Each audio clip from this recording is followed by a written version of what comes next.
Welcome back, or welcome to the podcast that is named As Above, So Below. Your hosts are Gunnar Regan and Andrew Swasey. And to remind you, if you are just tuning in for the first time, or maybe this is the sixth, seventh time that you've listened to the podcast, whatever it may be, our goal as we talk, we're two coaches. We want to share open-minded conversations with the goal of inspiring self-responsibility. And the reason we named this podcast is what we're going to get into today as our main topic: as above, so below. What does it mean to us?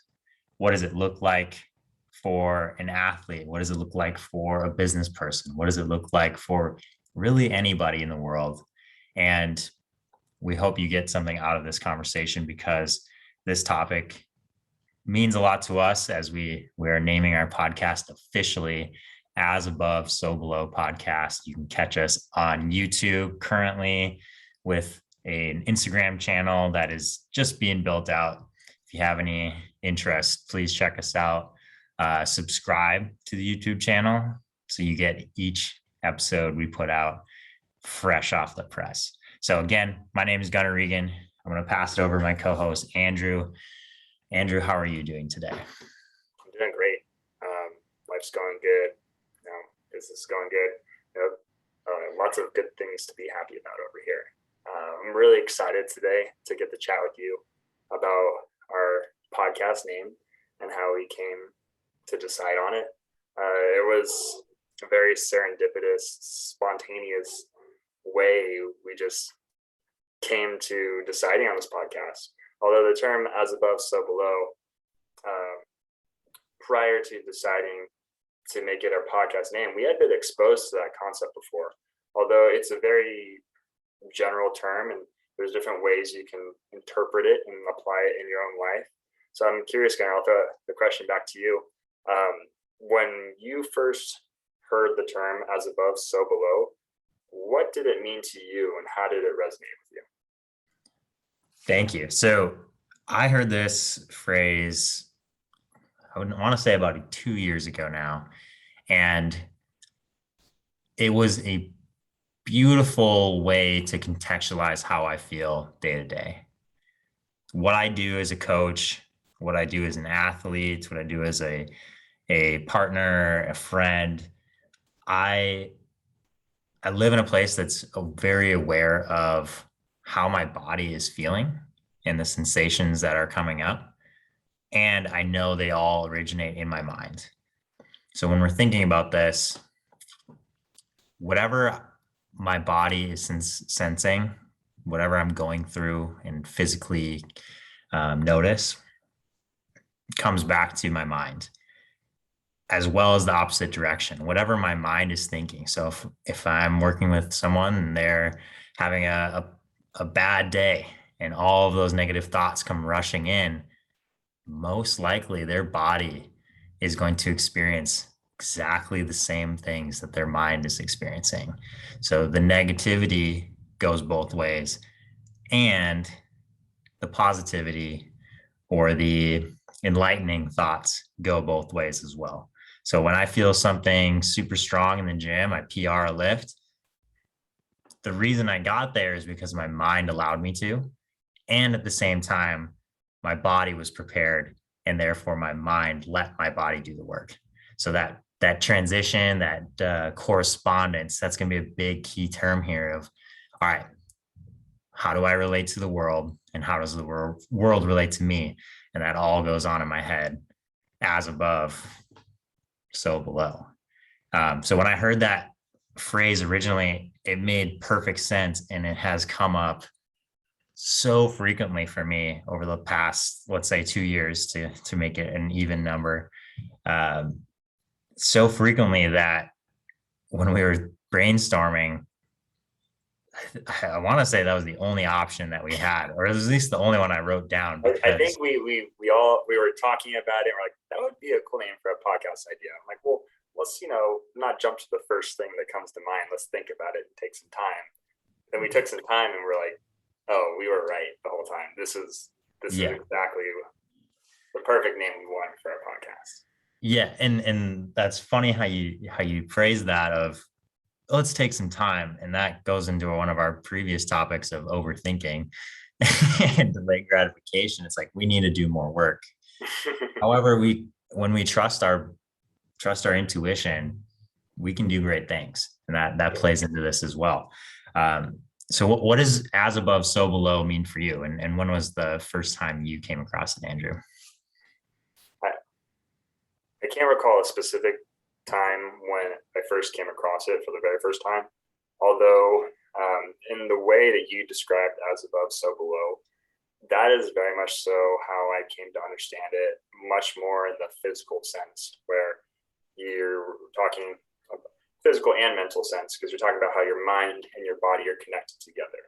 And your head is literally above your body, and your body is literally below your head. So, as above, so below, without really understanding like the deeper levels to it, it made sense. It's like, yeah, you're right. Like I understood and I had experienced how my mental state impacted my physical state, and vice versa. Like as coaches who are very physically active, we understand as well when we, if we're say whatever reason we're in a bad mood, we're sad, whatever, we go exercise usually helps start to shift that mental state and turn it back around and put it into a positive sense. So intuitively, it really resonated with me because of my background with the human body and, the work that I've done over the years to, continue to develop myself mentally and physically and see the connection between the two. So like yourself, Gunnar, as above, so below was very easy to take in and understand, and that context. So that was like my first experience hearing the term and kind of how would I say comprehending it in a way that resonated with me. Although as we were diving into or taking that time to think about a podcast name, there's some serendipitous things that happened along the way, which really reinforced the name and allowed us to really confidently say this was what worked out for well for us. And I guess part of the story starts with me with some of the podcasts and the content that I consume and the people and the conversations that the people I listen to are having. And the term as above, so below had come up, as well as the book, The Kybalion. And sometimes when I'm listening to podcasts, I hear someone drop a name of a book, and without really thinking about it, just go buy it and just have it shipped, to my house.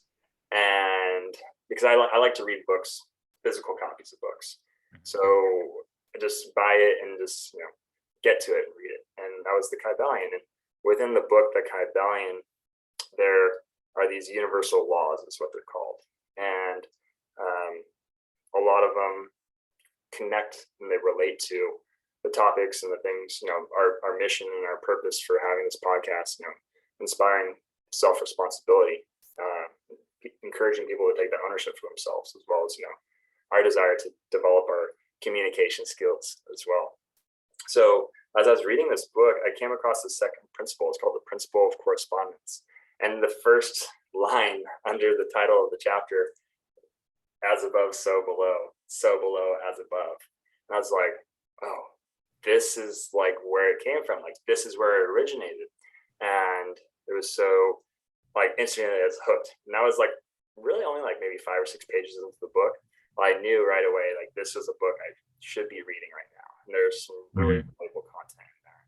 So I continued to read, and I read the section on the principle of correspondence, and it's like everything that we're talking about here, at least how you and I initially understood it was more in the sense of our bodies and our minds, right? But the principle of correspondence is not just applicable to our physical bodies and our minds, but also the world and the universe at large.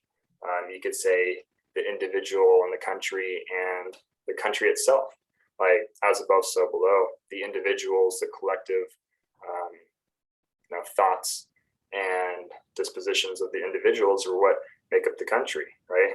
that is the same concept of as above, so below. And then I continue to understand it as, the macro is made up of the micro, right? There's a lot of words that we can interchange in there, but no matter what context you describe it in, it's the principle of correspondence. It's as above, so below. And that was where I started to get a deeper understanding of what that concept was. And within the book, it's a very deep book. I read it through once, and I'm still working on digesting chapter 1 and trying to understand that, because there's a lot of depth to it. And I don't claim to perfectly understand it, although I aspire to. But the more I've read the book and the more I dove into it, the more I see how it corresponds in so many other fields or areas of life or areas of existence. And that was one of the really the aha moments I had, where I was like, oh, this is onto something.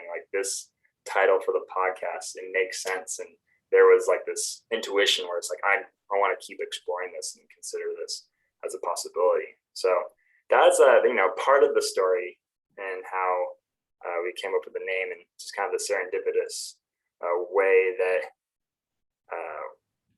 we really learned more about the topic of as above, so below itself.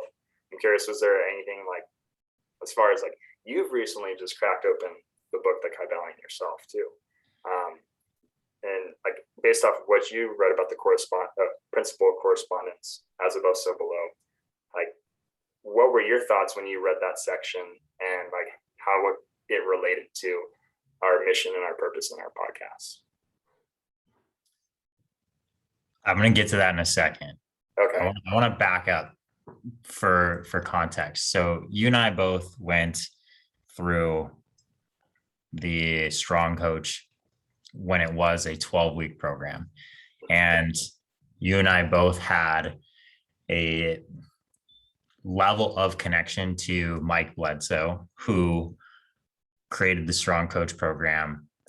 For me, I was aware of Mike Bledsoe in 2012. I started listening to his podcast at the time, Barbell Shrugged.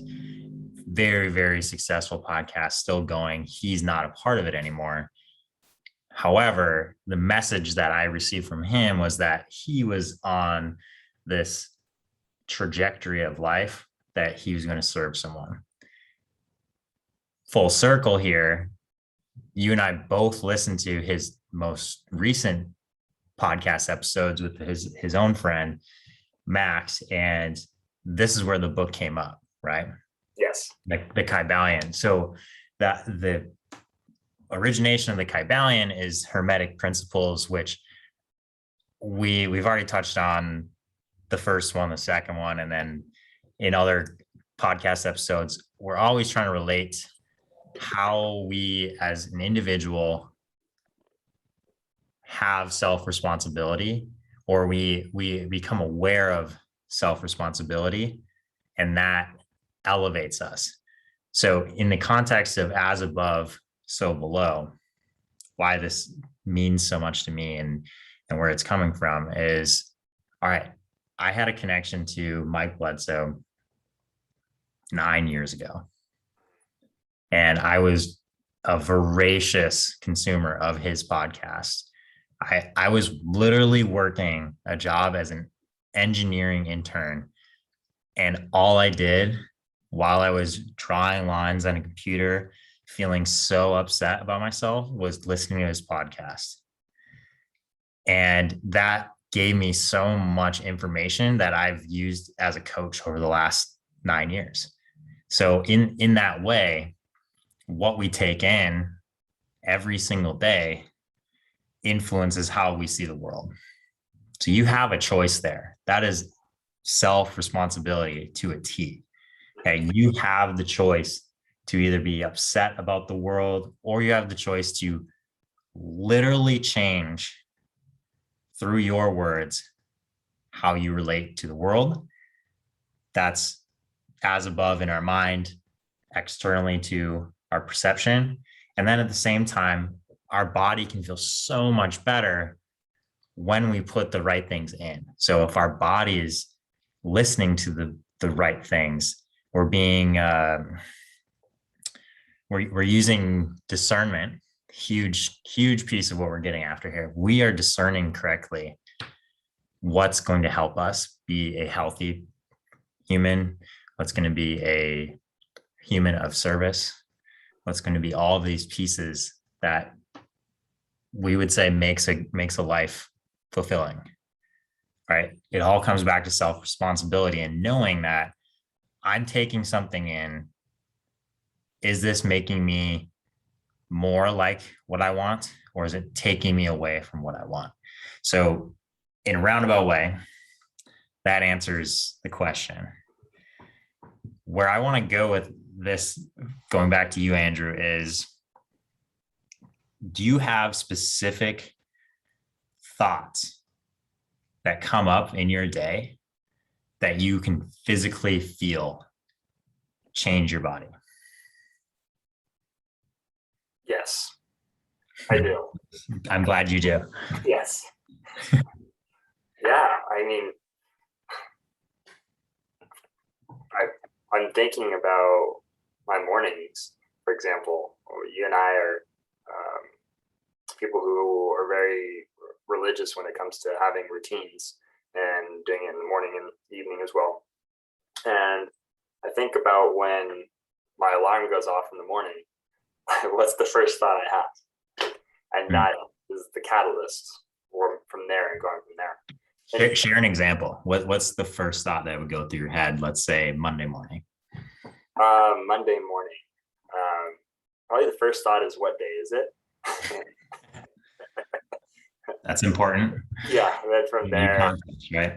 Yeah, well, I'll be more specific. The last few days in San Diego, I've been surfing a ton, and I get up very early in the morning to go surf. So I know a lot of people can struggle getting out of bed in the morning if maybe they're not looking forward to doing whatever they have to do that day. Like when I wake up in the morning and I'm like, I get to go surf, like I'm so excited. I'm so happy. And there's like a physical change in my body.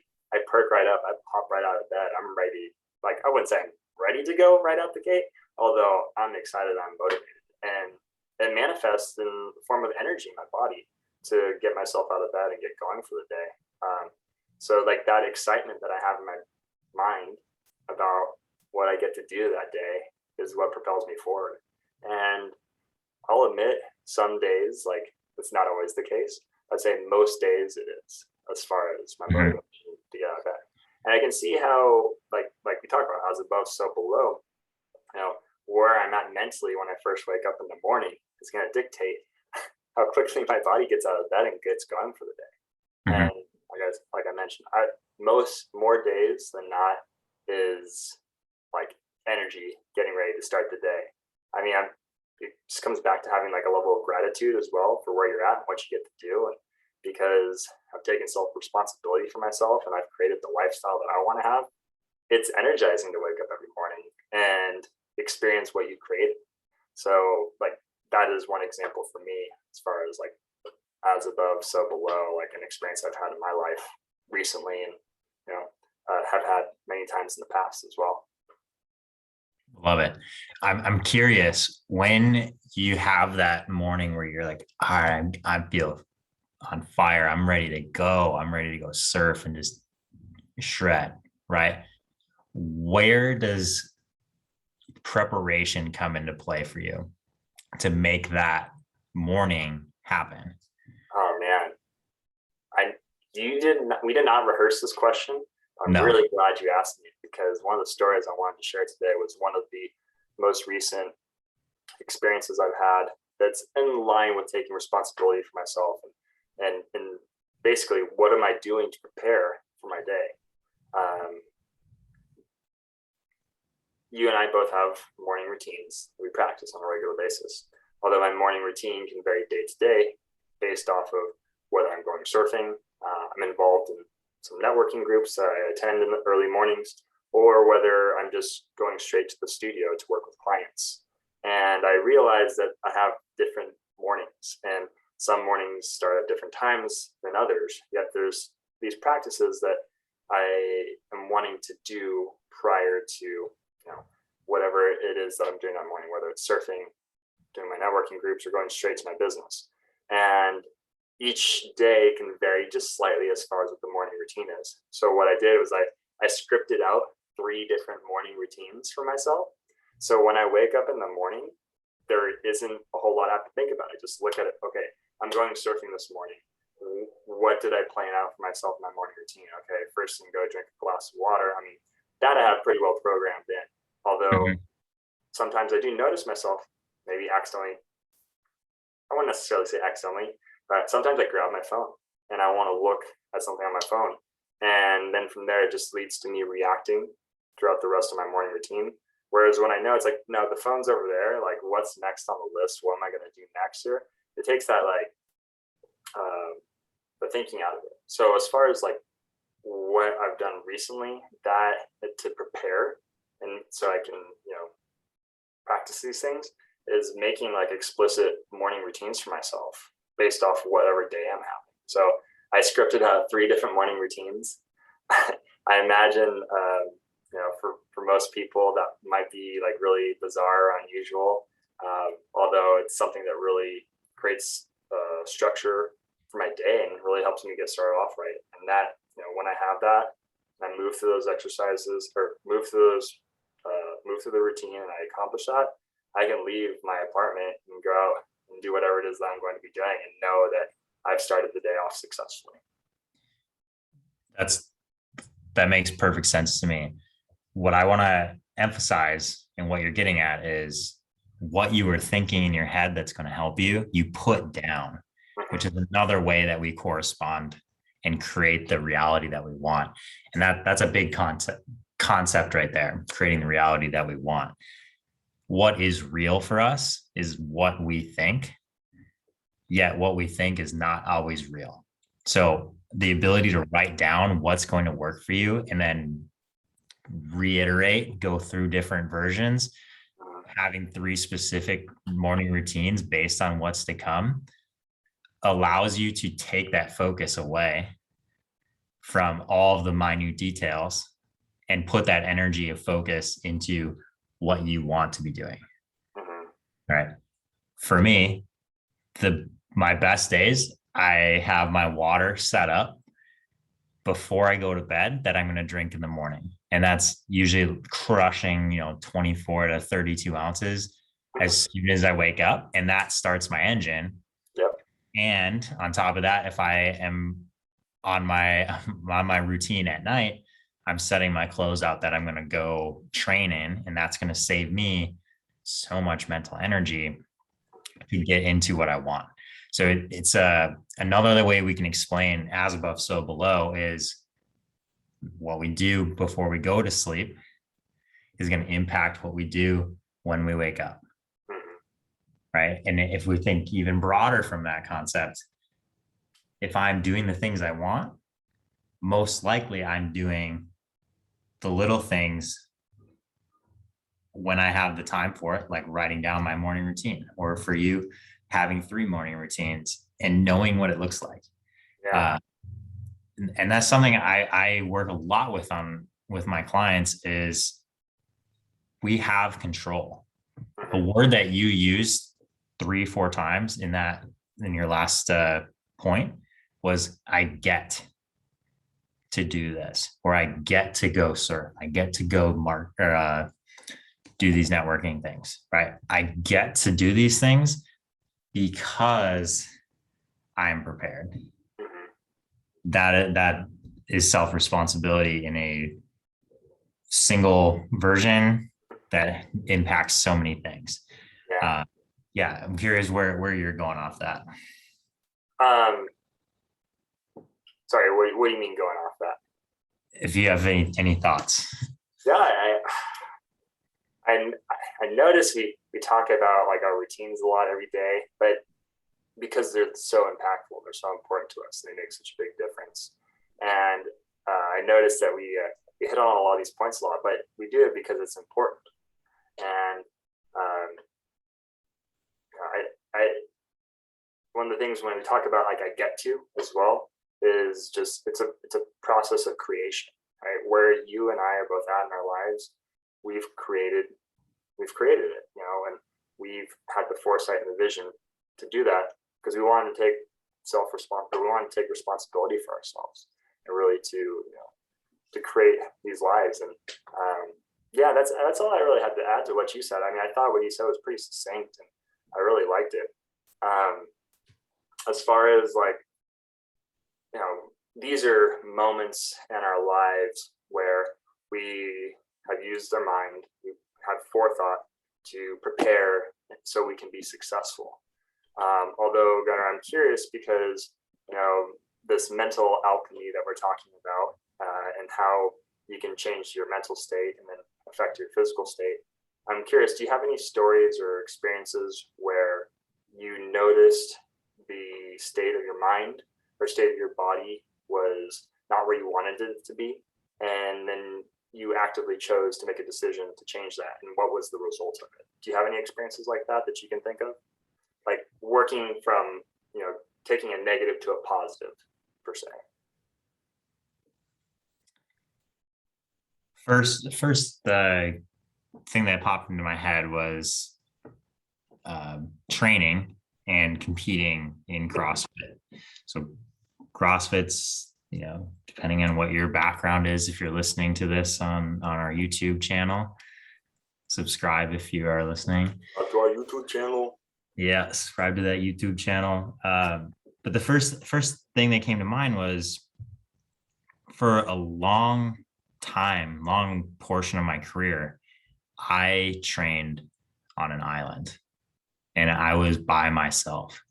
And when it came to competing, and in the sport of CrossFit, the majority of competitions start with an online portion to qualify for a main event or a next stage in the season. And my goal for several years was to be a regional level athlete. And I had that in my mind, and I trained on an island so much that I allowed my island to be under pressure. So let's to create the mental image, I was training by myself. I was doing extra work by myself. I was learning how to fuel my body by myself. I had all these things, and there would come the moment to compete. I would be so in my head and negatively in my head that the island literally was taking on water and sinking. And what led from that is the panic button just being completely smashed 5 weeks in a row sometimes, mostly because I allowed myself to shut down. Mentally, I was afraid that I was unprepared, and that manifested in my body performing under what I knew was possible. Yeah. How that has changed for me is I've sought out new opportunities to train. I've been in different environments, and I've actively chosen to surround myself with really great coaches and athletes that I know are better than me at some things. And that's where I can test myself before the actual qualifier comes up. And then I know I can write this down in one of my many journals that have been filled in the past few years of, I am prepared. I have done the work. I love competing. I am in this moment because I love competing. And when I take responsibility for all of the work that I've done and what I want this outcome to be, it's night and day difference of now that island is calm, it's plentiful, there's everything I need on it. And then it's up to me to show how beautiful the spaces that I've created. It's no longer an island. It's shared. It's joined other lands, if you will. And in the past 3 years. So let's go first 4.5, 5 years of my CrossFit competitive career, that island existed all the time. And then the past 3.5 years or so, I've swam away from that island for a while to join someone else's and figure things out. And I'm competing at such a higher level because of those choices. So I mentally made the choice to seek out challenges before the biggest challenge came up.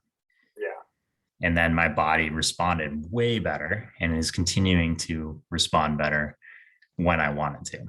So that's how my mind has impacted my body. And then at the same time, I can go deeper into terrible workouts because my body is prepared and my mind knows where it should go. Very cool. That's a great story. Is there anything else you want to share about that, or is that it? I see a lot of parallels into, other parts of my life. However, I want to hear your example of where that has shown up for you. Where's the body felt something, sensed something, and turned it into either positive or negative in your mind? I noticed for me in my current life, when it's about like my thoughts around my business and what I'm doing and how I'm operating things. And I notice we notice like certain questions or thoughts come up in our mind, and they typically were what we would categorize as like these negative thoughts. And as far as, having negative thoughts, like last week, there was a day where I wasn't feeling my best as far as energized and motivated to go. There was like a feeling of heaviness on me, right? And that I noticed that carried over into my thought processes around my business and things that I had structured to do that day. And there was not a lot of motivation around me wanting to take action to accomplish those things, because there were things that I needed to do. No one else would be able to do them but me, within my business. And I just acutely aware of that. I realized that motivation is like, it can be fleeting, right? But what replaces motivation when it's not there? It's discipline, right? And discipline takes like you gotta have that the mental conversation you have with yourself. It's not necessarily fighting it, but it's like having empathy for it and saying that, hey, that's all right. Like, we feel this way. And a lot of this was probably coming from where my body was feeling. But we need to continue to just move forward and just do the things that we tell ourselves we're going to do. Just continue to take that action, and realizing that discipline that I was then tapping into was all because of my mental state in my mind, and choosing to make a mental switch in my brain around how I felt and what I was capable of doing for that day. And I will admit, the work I did was not my best work I've ever done before, although it moved me forward and it continued to progress me towards the things I wanted to do. And, like, what's the expression? Like, Rome, anything significant, like, it's not going to happen overnight. Like, Rome wasn't built in a day, right? And I look at my business in the same context, and I understand that we're going to have ebbs and flows in how we feel and where our mental state is at on a regular basis. But once we are aware of that and we can identify that thought or those feelings we have in our body, we can then, choose to make a decision about what we're going to do next. And that's where I see like the as above, so below principle so relevant, because when you decide to change a thought in your mind, there's a physical, change in your body, right? The neurochemicals that are released and how that makes your body feel can change and go from there. And I'd say it takes practice. It's something that takes time, but the more you practice it, the better you get at it. So for me specifically, it's more so just around like consistently doing things on a regular basis that I know are going to move my business forward. And because I get to do it, and it's part of, having responsibility for myself and the things that I say I'm going to do, and the people that rely on me to really to follow through in my professional life. So that was the most recent example. It wasn't like, I would say that's something that I work on regularly. It's negative thoughts come up regularly for me, although I've become so much better in how I deal with them. And that's my most recent example. Nice. I had a nice thing to pick out there that I believe deserves a second look.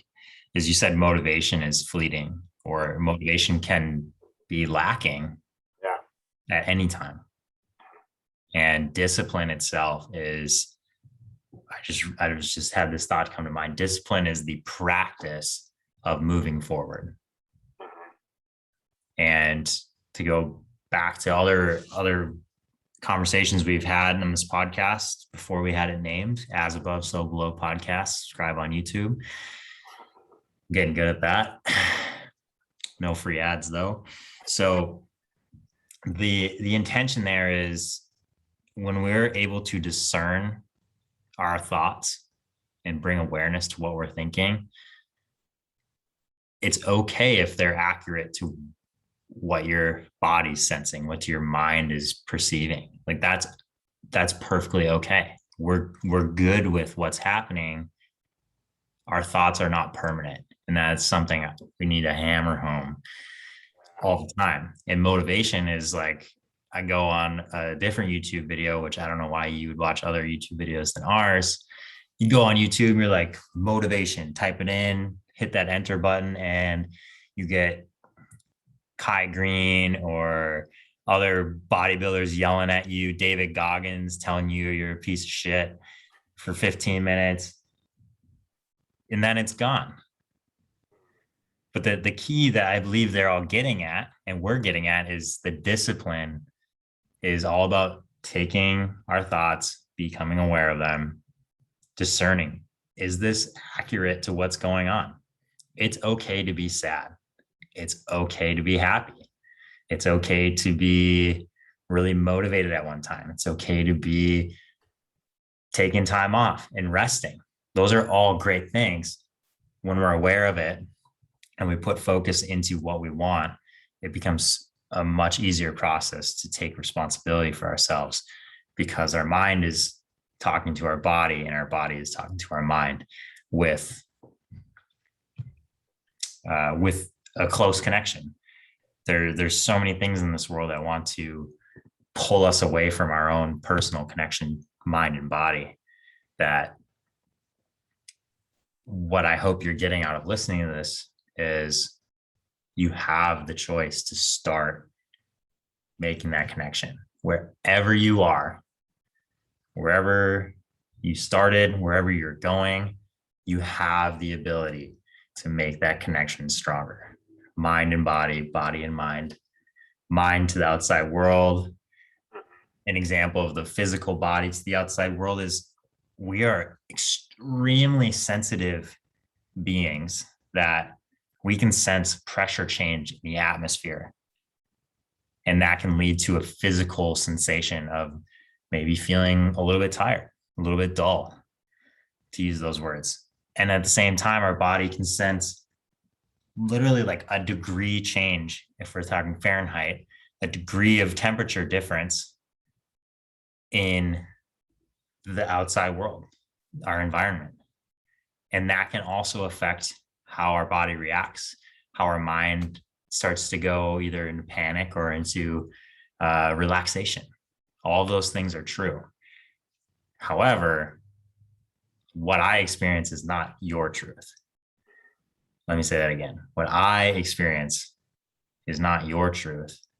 Therefore, my truth is mine, and it's up to me to trust. Let's break that one down. I don't know if you thought about this, Andrew. Truth and trust, same root. Yes. Okay. I have trust in people that I have spent time with, that I have shared things with, and they've shared personal things with me that those all factor in. I have trust for them. And at the same time, my experience with them becomes or influences my truth. So whatever you think is true about the world is yours. Whatever I think is true about the world is mine. We can discuss it. And I imagine that's going to elevate all of our experiences when we discuss what we believe is true without holding on to it as like a slight or an attack on someone else. And we can go from there. So I just touched on a lot of things. I'm curious in the regards to truth and trust. Would you say like sharing your truths is what allows you to create trust? Absolutely. Yeah. Absolutely. Getting feedback from clients, from people close to me, friends, family. The more often I'm aware of my truth and I trust myself to live that truth sharing. It's not giving or telling, it's sharing. That allows that relationship as above and out, as out into my mind. That's where the magic happens. Yeah, for sure. I agree. When you just said like, in my mind and out in the world, basically, it makes me think about like, as above, so below, like another way to look at it. It's like the macro and the micro, right? The macro consists of all the micro, right? The people of America are what make it like, the United States of America is what makes it. It's what makes it a country, right? And so lost my train of thought just a little bit as I was going with this one. Are you looking at it as origination of the United States of America? There was all these minds that came together and shared their truths. That's one way to look at it. Yeah. Or you can even say the current state of America is reflective of all the individual truths and thoughts and things like that going on. And it's reflective of that. And you could expand outward or contract inward however much you want. And there's, like I said, everything corresponds, everything connects on a level there. And it's interesting because we talk about self-responsibility. And I notice a lot of people in the world today want to make a change. They want to see the world in a different state than what it's currently in. And a lot of these people, they are projecting out a lot of these ideas and these thoughts onto other people. And I notice sometimes that, right, they're all over the place, right? Yeah, I hope you're watching this. Movements. Yeah. And we think about like wanting to make a change in the world, but like how do we really make a change in the world? Is we make a change in ourselves first, right? And when we change ourselves, then we can change the world. And we're all part of this collective, right? And so like be the change you want to see, right? And that takes self-responsibility. And that's really what I was getting at. Can I just touch on that statement right there? Yeah, go. What I want to see is change. Exactly that. If you want to see something exist in the world around you, it has to start within. And it takes so much understanding and effort and awareness to even make change. Yeah, for sure. Yeah. And I mean, it takes effort. It's a challenge, but and I believe it's a worthwhile practice. And I wonder sometimes too, as far as the world goes and people and their decision-making ability for themselves. And I think to myself, like, how do we inspire more people to do this stuff? And I think about like, how do you, you start with yourself and you go from there. And it's a tough like notion. It's a tough like pill to swallow sometimes. Like, what do you mean? Like, if I want to change the world, I have to start with myself. Well, it's like, everything that you're putting out there is a reflection of yourself, right? We talk about projections and reflections. And when we project, it's really just a reflection of ourselves. And so if we want to put something good out there, we have to reflect our best selves out and go from there. And that was one of the messages that I wanted to communicate specifically today, and why the name of our podcast and our purpose are so strongly connected. Because be the change that you want to see. I believe that's a quote by someone famous or something like that. But there's a lot of truth to it. I think you could probably Google search it. Yeah, this episode's not about fame and why people are famous, but yeah, go ahead. Yeah, and I mean that was my point. All I was saying is that if there's something that's important to you and you truly believe that, or you truly want to make a change, start with yourself and work outwards from there. Well said. Well said. I love how that just came up, and you touching on projecting. Projection is all about guessing in the future, right? I think going back to, I'm stealing this directly from Mike Bledsoe and Max Shank. So if you're listening to this, probably go listen to them too, because we're all putting ourselves out there with our truths. The projectile was a way that we related to the world, right? In the hunter-gatherer days, in order to eat and survive, the people who could hunt the best learned how to use a projectile, which literally means to put out in front, guessing in the future.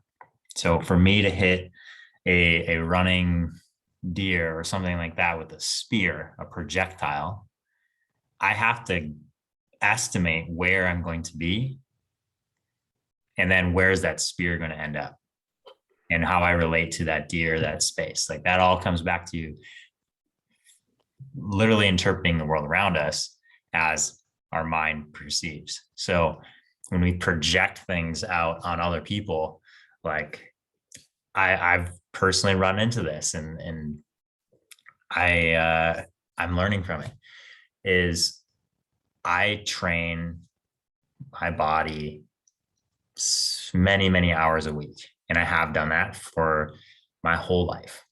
I've moved in some way my whole life, and now it looks different than 10 years ago. And then 5 years before that, it looked different than then. So it's constantly evolving. However, the time that I spend in the gym, I can become calloused or angry or, I don't know, disappointed when I see someone that's not in shape, because I know how much effort I've put into my own body and being healthy, that I'm projecting onto them what could happen in the future to me if I stopped. And that one stings, right? That projection immediately reflects back, because I'm aware of my words, my thoughts, and it hits me. So that spear that I threw at someone else as a projection is coming right back, and it's going to hurt way more in me than it is going to hurt them if I don't say anything. Yeah. That's a really good example right there, and a good story of how it all relates. It's all connected. Mm-hmm. Yeah. But it's true. Yeah, you have to projecting. It's how did you describe it? You were like talking about the spear and trying to hit the deer. You're projecting into the future, right? You're trying to guess and assume where something's going to be, right? Mm-hmm. And I mean, in the context that we're talking about right here, those projections they always come back at us, right? When we reflect them back, and it really tells us a little something more about ourselves. And it's, once again, another opportunity to learn, right? And the more in tune you are with your mind and your thoughts and what you're thinking, as far as these projections that we have, and then stop and know, like, I'm saying this about someone else. What does that mean about me? Like, and taking the time to pull those threads and go in there. It's a step in the self-development process. So it's constant practice. That's for sure. Yeah. Yeah. And as a coach, I have many experiences with this where I'm like, I could go up to someone and be like, just do this, knowing that I can do it. And that, oh man, to use Mark England's phrase, it's like a pepper, hot pepper. It stings twice when it goes in and when it comes out, right? Because I'm not helping. I'm not helping anyone when I just say, just do this. I'm not sharing any knowledge. I'm not, there's a lot of negations here. I'm not doing anything productive. Yeah. Right. When, if I take a second and go, you're right. I had to learn this as well. I learned it in a different context, a different time in my life than this person. However, all of those experiences can be valuable when shared. This just comes to mind. I have not coached in a physical location since March 13th, 2020. Friday the 13th. Maybe I've shared that before, maybe not. Just this week, I still train in the gym. I'm training a lot right now for myself. And that is really helpful because I have that space created where I'm no longer coaching in the space that I'm training. But I am taking classes. I'm having other people coach or preside over a class. And I saw a place this week where I could influence another coach and teach them something. And before I asked this coach before saying like, hey, you're doing this wrong, I'm going to tell you how to do it right. It's the same thing as say, just do this. I went up to them and said, hey, would you be open to me showing you how I would coach this? And that gives them the option to say, I don't have time right now, but I would love to in the future. Or yes, let's do it right now because I need this help. And most likely people do not ask for help when they need it. Right. So this is, as above, so below. I have this knowledge.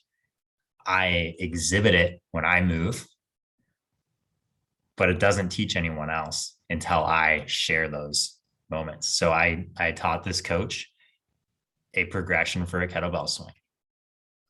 Okay. Something that is tangential right now is so poorly done in CrossFit as a whole that all of the training I've had with the kettlebell, with a kettlebell specific coach, talking to other elite kettlebell coaches, I can share those lessons. And that's me putting something out into the world that I know is going to help. It's the same thing as me thinking, oh, that person's out of shape.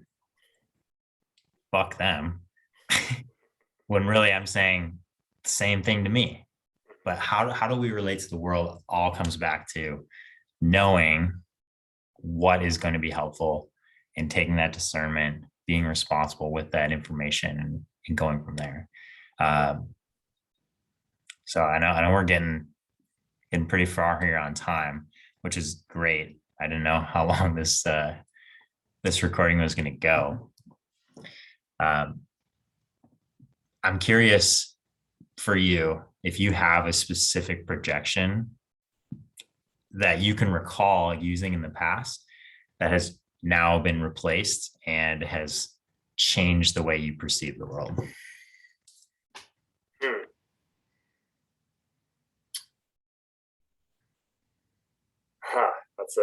That's a big one on the spot right here. Because I'm trying to think what projections that definitely have them. One that's changed, you said, the perception of how I see the world. Mm-hmm. And then that's a broad ask. It can be very small. It could be very small.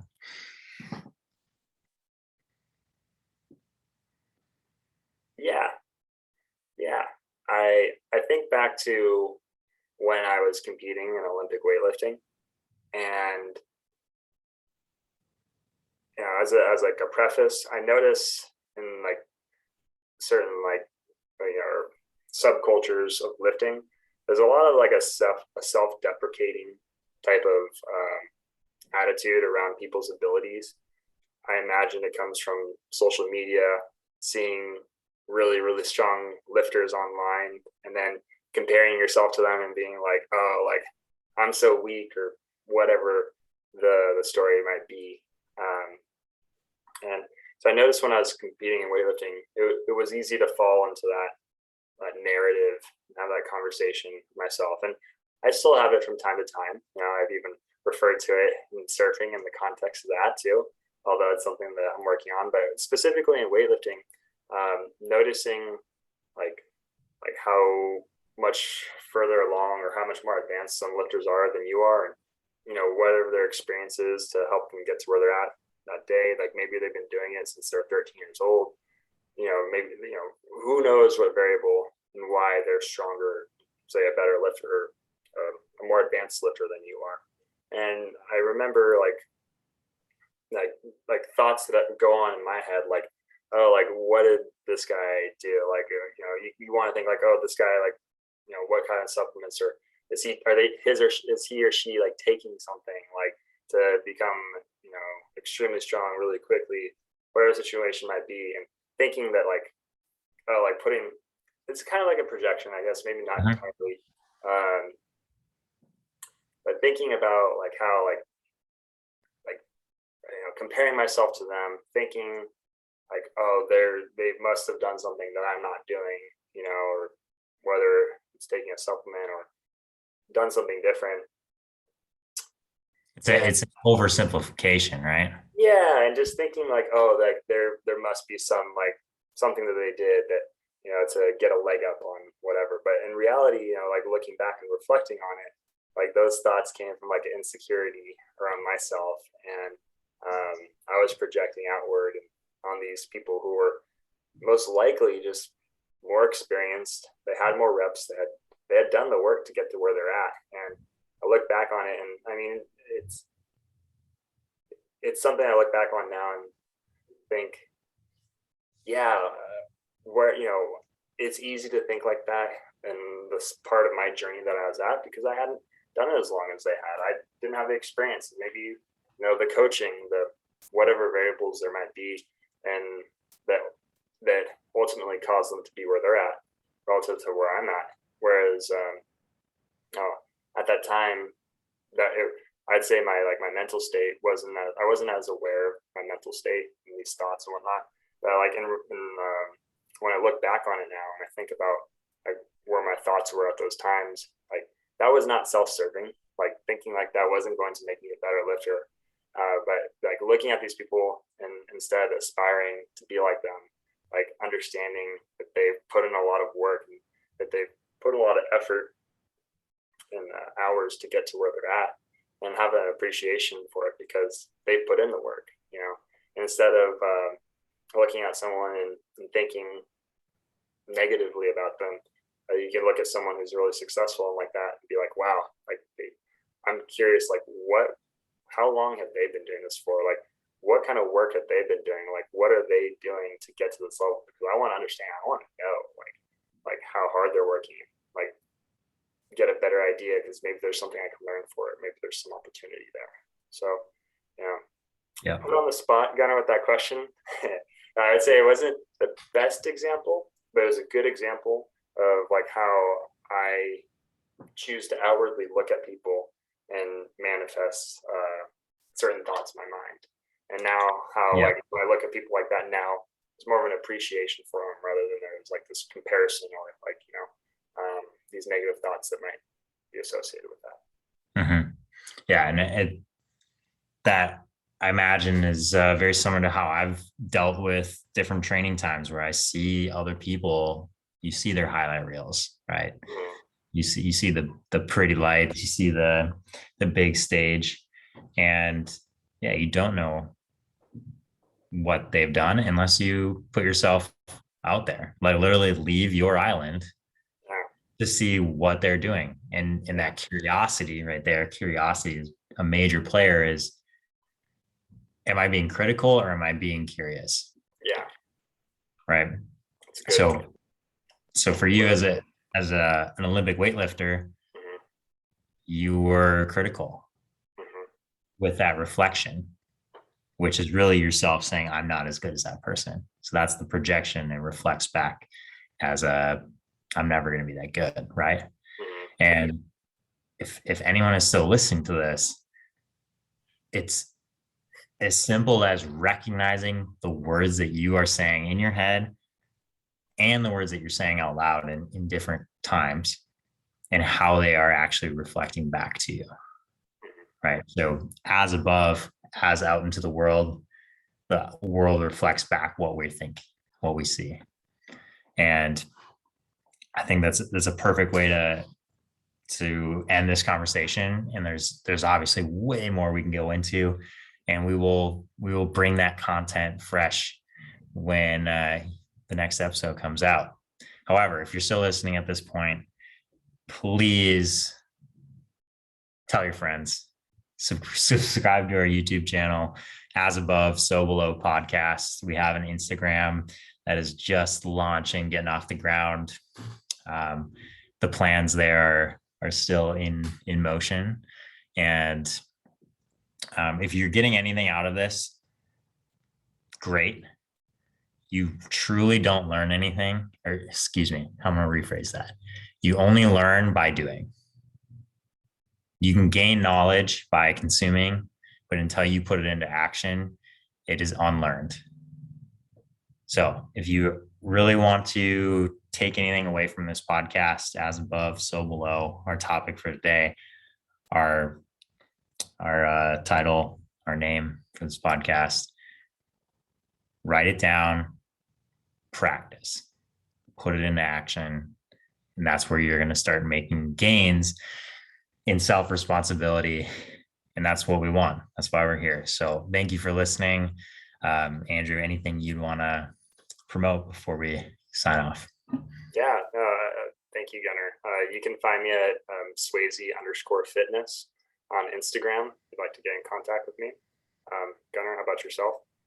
Yeah, I'm at my name, Gunnar with an A, Regan, one word, GUNNARREGAN. And then I'm also at Animus Coach, ANIMUS Coach on Instagram. Reach out if you're listening to this, leave comments below. We would love to know how any of these topics that we've discussed in previous episodes and today are impacting you and how you're living your life. So thank you all. We'll catch you on the next episode. Peace.